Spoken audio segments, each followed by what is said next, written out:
Over here, Okay. Coach. All right. So just tell me a little bit about, first of all, what we got here and why you brought it up here. Well, this is part of a series that we're doing with the Interpretive Center, where we're bringing items from my collection to bring it up, put it on display, so we can share it with the people of the community. That's what it's all about. This one here happens to be some items from the medical aspect of the Civil War, and some unique items that we would get to see. An old wooden leg, handmade by a carpenter. This is probably for a soldier who didn't have the money to buy a real prosthetic that they had during the time, and probably made by a local blacksmith and carpenter. Some good old Georgia pine there, we think. And then this one here is for lack of a better term, a booze canteen. And what's rare about this one, it actually has the red cover on it. You don't get them with the red cover on. These were used in hospitals. And so here I am, a poor wounded soldier, and I see somebody coming around with this, I know I'm going to get some relief. And these are what they would get relief in, Civil War Dixie cups. And of course, you know, they pour mine in here to give me a shot. They pour in Tom, give him a shot. We knew nothing about germs at the time. This little canteen here is for ether or chloroform, and of course this is what they use to knock you out. Should have brought a pain bullet. Hadn't thought about a pain bullet. Or they didn't have that, you know, do the old story about biting a bullet. While we're on drugs, opium and its derivatives were very popular during the war. They were legal, they were medical. Here's one from a doctor's kit. It says opium 1863 with a couple little vials in there. An actual opium pipe. This is not modern like they have, like you might have today. But just a little pipe like that, once again for relief. And this little canteen here, seemingly rare, is an opaque canteen. Now this is what it would come in. You can imagine the size of that. Then you get down here, you get into some gruesome stuff. Here is an amputation saw. You notice it's got a blade on one side and a teeth on this side, just like a saw. So when it happens, say I'm shot in the arm, they would go above the wound.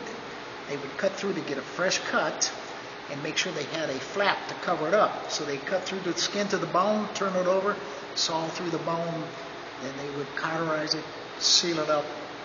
No wonder people died, right? Of course, we knew nothing about germs. So I'm done with this, you know. Just wipe it on my apron. Next.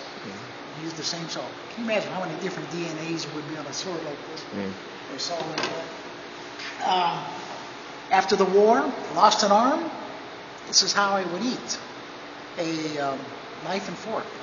Cut my meat with this side, turn it over, stick it like this, and eat like that. Amputation. Civil. Bleeder. They still used bleeders during the war. Once again, the old theory about bad blood. This is what killed George Washington. They literally bled him to death. And they still did that during the war. They did it for many years after the war until they finally decided that's not good. Okay, suppose I'm wounded and they can't find the bullet. A lovely looking little bullet probe. Tough to see. But, you know, they would stick that in until they hit it. And then they would use several different kinds of instruments to go in after it. This is one I like. It's kind of like a little spoon. They go in, dig it to get underneath the bullet and pop it out. Sometimes they have forceps to use with that too.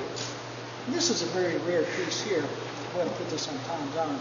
But this is a tourniquet. Unlike many of the tourniquets we see during the war, which were made out of cloth or pieces of leather, this one here, look at that. That looks like a bicycle chain on that crazy thing. And they would take it out like this, put it over top, then crank it back down and make it nice and tight and do the surgery. This is in a hospital. This is exceedingly rare. I've only seen one other like this, and it was in a medical museum over at Antietam in the Prof House. So that's what we got on display today. I got a lot more at home, but you know we only have a small case, so this is what we're putting up here for this time. So to get an idea of what it was like. Unlike many people think, they think that Civil War medicine was crude. But for that day and time, it was state of the art compared to what it did in previous years, in previous wars, I should say. Obviously, today we look at it and we think it's very, very crude. But yet at that time, that was the best they could do. Right. All right. Circumstance. Awesome. Thank you. Just going to ask you a little bit. What does it mean to you to have someone like come and donate some stuff like this and launch some stuff here to the Interpretive Center? Well, this is great. Larry's an old friend of the park. He's got a marvelous collection, and he's very generous in sharing it. We do have permanent items on collection, but in this particular case, we try and change it out a couple times a year. This is the second time we've put Larry's items in here, and hopefully this is the second of 10, 20, 40 different exhibits. Every 6 weeks we're going to change it out. I have enough to do it for many years. All right. Sounds good, gentlemen.